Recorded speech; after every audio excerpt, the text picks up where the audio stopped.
আসসালামু আলাইকুম এভরিওয়ান। আমি নুসরাত। আজ আপনাদের সাথে শেয়ার করব আঁকনি পোলাও বা আঁকনি বিরিয়ানি।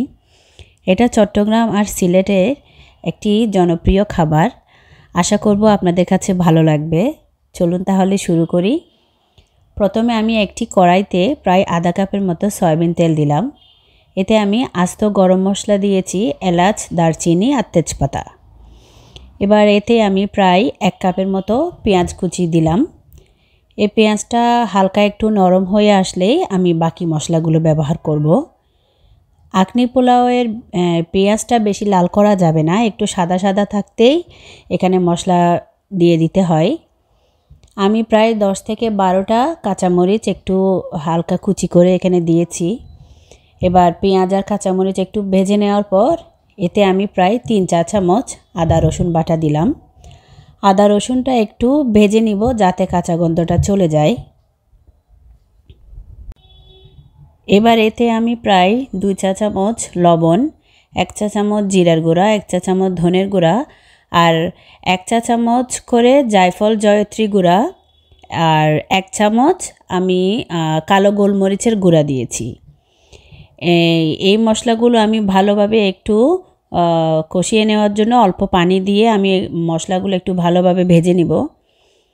এবার এখানে আমি প্রায় 1 কেজি গরু মাংস দিচ্ছি। এটা চাইলে খাসির মাংস দিয়েও করা যায়। এবার মাংসর সাথে আমি মশলাগুলো ভালোভাবে একটু কষিয়ে নিব।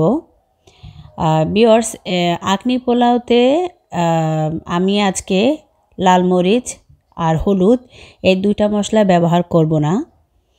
এবার আমি কিছুক্ষণ ঢাকনা দিয়ে এই মশলাটা একটু পরপরেই আমি ঢাকনা তুলে তুলে নাড়াচাড়া করে দিয়েছি। এবার এতে আমি প্রায় 2টা মিডিয়াম সাইজের টমেটো দিলাম। টমেটো দিয়ে মাংসটা আরেকটু নাড়াচাড়া করে আমি আবার ঢেকে দিব। টমেটোটা যাতে মাংসের সাথে একদম মেল্ট হয়ে যায়। আমি একটু পরপরে ঢাকনা তুলে তুলে মাংসটা নাড়াচাড়া করে দিয়েছি। এবার আমি ঢাকনা তুলে এতে আমি প্রায় আধা কাপ টক দই দিব। টক দই যদি না থাকে তাহলে উষ্ণ গরম দুধের মধ্যে একটু লেবুর রস দিলে কিছুক্ষণ রেখে দিলে ওই দুধটা একটু টক দইয়ের মতো হয়ে যায়, ওইটাও এখানে দেওয়া যায় টক দইয়ের বিকল্প হিসেবে। আমি প্রায় 15 মিনিটের মতো এই মাংসগুলো ভালোভাবে কষিয়ে নিয়েছি। দেখুন ভিউয়ার্স, 15 মিনিট পর আমি কাছের থেকে দেখাচ্ছি। এবার আমি এতে পর্যাপ্ত পরিমাণে গরম পানি দিয়ে মাংসটাকে সেদ্ধ করে নিব। মাংসটা যখন ভালোভাবে সেদ্ধ হয়ে আসবে তখন আমি পোলাও রান্নাটা করব। দেখুন ভিউয়ার্স, মাংসটা সেদ্ধ হতে প্রায় আমার ঘণ্টাখানেকের মতো সময় লেগেছে। এই অবস্থায় আমি চুলার আঁচটা একদম নরমাল করে অন্য একটি চুলায় আমি পোলাওটা রান্না করব। একটি বড় হাঁড়িতে আমি 2 চা চামচের মতো সয়াবিন তেল দিলাম আর 1 টেবিল চামচ ঘি দিলাম। এতে আমি প্রায় একটা মিডিয়াম সাইজের পেঁয়াজ কুচি করে দিলাম।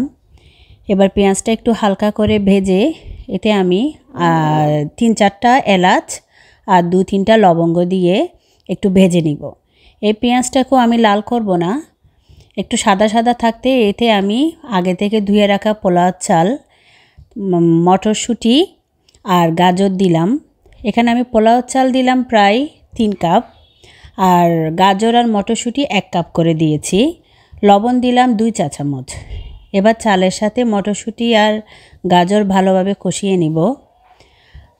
সিলেটিরা আঁকনি পোলাওতে মটরশুঁটি আর গাজরটা ব্যবহার করে। এটা চাইলে আপনারা স্কিপ করতে পারেন, তবে এটা দিলে পোলাওটা খেতে খুবই ভালো লাগে। চালটা আমি প্রায় 3-4 মিনিট ভেজে নিয়েছি। ভেজে নেওয়ার পর এতে আমি ফুটন্ত গরম পানি দিব।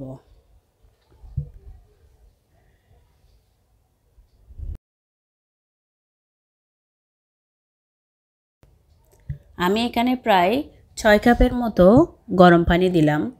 যতটুকু চাল নিয়েছি আমি তার দ্বিগুণ এখানে পানি দিলাম।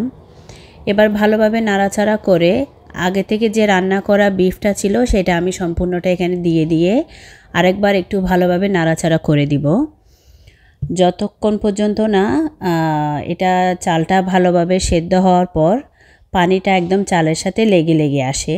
এরকম যখন গায়ে গায়ে লেগে আসবে তখন আমি আরেকবার একটু নাড়াচাড়া করে দিয়ে এবার এতে আমি প্রায় 3 থেকে 4 টেবিল চামচ আমি গুঁড়া দুধ দিলাম।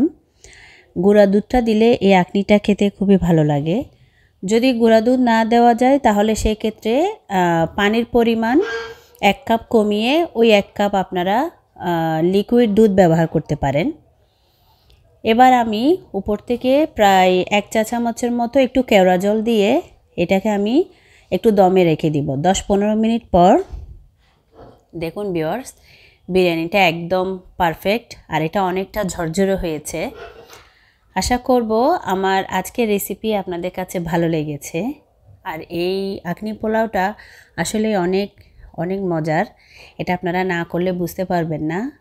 যদি আপনাদের কাছে আমার ভিডিও ভালো লাগে তাহলে প্লিজ আমার ভিডিওতে লাইক কমেন্ট শেয়ার করবেন। আল্লাহ হাফেজ।